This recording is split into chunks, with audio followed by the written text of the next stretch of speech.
Telugu YouTube ఛానల్లో మీ వ్యాపార ప్రకటనల కోసం 9154949554కి కాల్ చేయండి. లోక్సభ ఎన్నికల నేపథ్యంలో తెలంగాణలో ప్రధాన రాజకీయ పార్టీల నేతల మధ్య సవాళ్లు ప్రతి సవాళ్లతో రాజకీయ వాతావరణం వేడెక్కుతోంది. మాజీ ముఖ్యమంత్రి కేసీఆర్, కాంగ్రెస్ మంత్రి కోమటిరెడ్డి వెంకటరెడ్డి ఒకరిపై ఒకరు సవాళ్లు విసురుకున్న సంగతి తెలిసిందే. ఈ పంచాయతీ తేలకముందే తెలంగాణ మాజీ మంత్రి హరీష్ రావు, ప్రస్తుత ముఖ్యమంత్రి రేవంత్ రెడ్డి మధ్య మరో సవాల్ దుమారం రేపింది. కాంగ్రెస్, బీఆర్ఎస్ నేతల మధ్య రోజురోజుకి మాటల దాడులు, ఆరోపణలు, ప్రత్యారోపణలు పెరుగుతున్నాయి.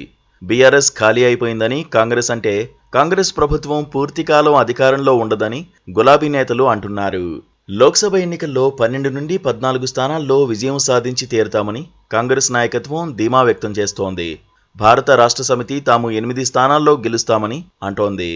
ఇక బీజేపీ నాయకత్వం అయితే తమకి 10 స్థానాలు తగ్గే ప్రసక్తే లేదని చాలా నమ్మకం వ్యక్తం చేస్తోంది. ఈ ముగ్గురులో ఎవరో ఒకరి నమ్మకమే నిజమయ్యే అవకాశం ఉందంటున్నారు రాజకీయ పండితులు. బీఆర్ఎస్, బీజేపీలు కుమ్మక్కయ్యాయని కాంగ్రెస్ అంటోంది. కవితను విడిపించుకోవడం కోసమే బీజేపీకి ఎంపీ సీట్లు అమ్మేశారని కాంగ్రెస్ అంటోంది. ఇవాళ సిట్టింగ్ ఎంపీ మొన్నటి వరకు 7 వాళ్ళ చేతుల్లో ఎమ్మెల్యేలుండే, ఒక్కడు కూడా ఊర్లలోకి వస్తలేడు, ఒక్కడు కూడా కారుకు ఓటు అడుగుతలేడు. అంటే ఆ పార్టీ చచ్చిందా లేకపోతే వీళ్ళు వదిలేసిండ్రా అని నేను అడుగుతున్నా.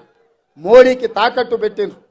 నాకు తెలుసు కేసీఆర్ బిడ్డ బెయిల్ కోసం, ఇవాళ కాంగ్రెస్ను ఓడించడం కోసం నరేంద్ర మోడీతో చీకటి ఒప్పందంలో భాగంగా మహబూబ్ నగర్, చేవెళ్ళ, మల్కాజ్గిరి, భువనగిరి, జహీరాబాద్ 5 పార్లమెంట్లలో చంద్రశేఖర్ రావు నరేంద్ర మోడీని గెలిపించడానికి సుపారీ తీసుకొని బీఆర్ఎస్ కార్యకర్తలు ఇవాళ బొందబెట్టి వాళ్ళ ఆత్మ గౌరవాన్ని మోడీ కాళ్ళ దగ్గర తాకట్టు పెట్టిండు. బీఆర్ఎస్ నాయకులారా మీరు ఆలోచన చెయ్యండి. కుమ్మక్కైంది బీజేపీ, కాంగ్రెస్లే అని బీఆర్ఎస్ అంటోంది. లోక్సభ ఎన్నికల్లో బీఆర్ఎస్ బోనీ కూడా కొట్టలేదని కాంగ్రెస్ సీనియర్ నాయకుడు మంత్రి కోమటిరెడ్డి వెంకటరెడ్డి అన్నారు. అంతేకాదు ఈ ఎన్నికల తర్వాత బీఆర్ఎస్ పార్టీ నుండి కాంగ్రెస్లోకి కనీసం 25 మంది ఎమ్మెల్యేలు వలస రానున్నారని కోమటిరెడ్డి అన్నారు. దీనికి కౌంటర్గా బీఆర్ఎస్ అధినేత కేసీఆర్ కాంగ్రెస్ నుంచే బీఆర్ఎస్లోకి 25 మంది ఎమ్మెల్యేలు వస్తున్నారని, వారంతా తనతో టచ్లో ఉన్నారని అన్నారు. దీనిపై మండిపడ్డ కోమటిరెడ్డి కాంగ్రెస్ నుంచి ఎవరు వస్తున్నారో కొన్ని పేర్లు చెప్పాలని అన్నారు. బీఆర్ఎస్ నుంచి ఇప్పటికే దానం నాగేందర్ తమ పార్టీలోకి వచ్చి చేరారని, మిగతా వారు ఎన్నికల తర్వాత చేరతారని అన్నారు. ఒకవేళ కేసీఆర్ తాను చెప్పేది నిజమని భావిస్తే సవాల్కు సిద్ధం కావాలన్నారు.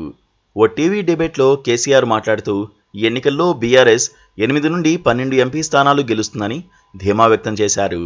బీఆర్ఎస్ 8 లోక్సభ స్థానాలు గెలిస్తే తాను మంత్రి పదవికి రాజీనామా చేస్తానని అన్న కోమటిరెడ్డి బీఆర్ఎస్ అన్ని సీట్లు గెలవకపోతే కేసీఆర్ రాజకీయాల నుండి తప్పుకుంటారా అని సవాల్ విసిరారు.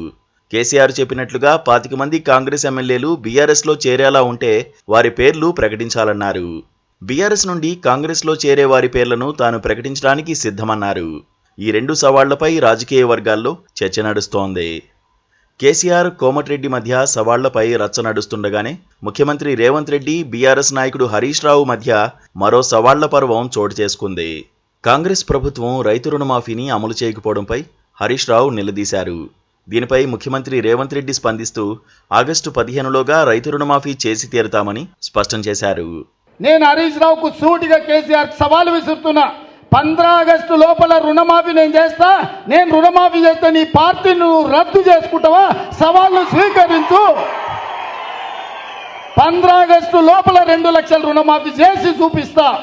అక్కడి సూర్యుడు ఇక్కడ మొరిసిన, భూమి ఆకాశాలు తలకిందులైనా, కేసీఆర్ ఫామ్ హౌస్లో ఊరేసుకొని సచ్చినా 15 ఆగస్టు లోపల రైతులకు 2 లక్షల రుణమాఫీ చేస్తా. చేసిన మరుక్షణమే నీ పార్టీని నువ్వు రద్దు చేసుకుంటావా? నా సవాల్ను స్వీకరించు హరీష్ రావు. పోయి నీ మామని అడుగు, నేను మాటిస్తే ఎట్లుంటానో తెలుస్తుంది, నీ మామకు తెలుసు నీకంటే ఎక్కువ.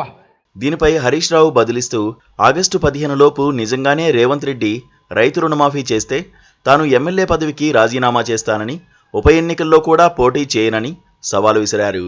దీనికి రేవంత్ రెడ్డి ధీటుగానే స్పందించారు. అయితే హరీష్ రాజీనామా లేఖను జేబులో రెడీగా ఉంచుకో అంటూ రేవంత్ రెడ్డి ప్రతి సవాల్ విసిరారు. హరీష్ రావు అన్నావు కదా సిద్దిపేటకు రాజీనామా చేస్తా అని. రాజీనామా పత్రం జేబులో పెట్టుకో.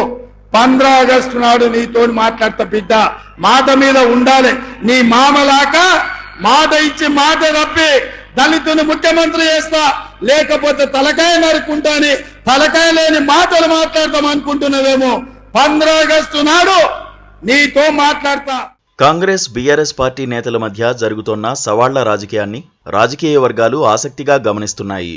రెండు పార్టీల నేతలు సవాళ్లకు నిలబడి ఉంటారా అన్న అనుమానాలను వ్యక్తం చేస్తున్నారు రాజకీయ పండితులు. రాజకీయాల్లో ఇవి మామూలేనని అంటున్నారు వారు. అసలు సమస్యలు వదిలేసి నేతలు రాజీనామాల సవాళ్లు విసురుకోవడంలో అర్థం లేదని అంటున్నారు. పాలక ప్రతిపక్షాలు ప్రజల గురించి ఆలోచన చేస్తే మంచిదని వారు సూచిస్తున్నారు.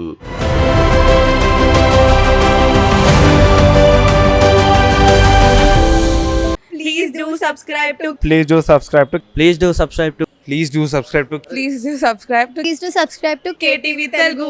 KTV Telugu. KTV Telugu. KTV Telugu. To KTV Telugu. KTV Telugu. Please do subscribe to KTV Telugu.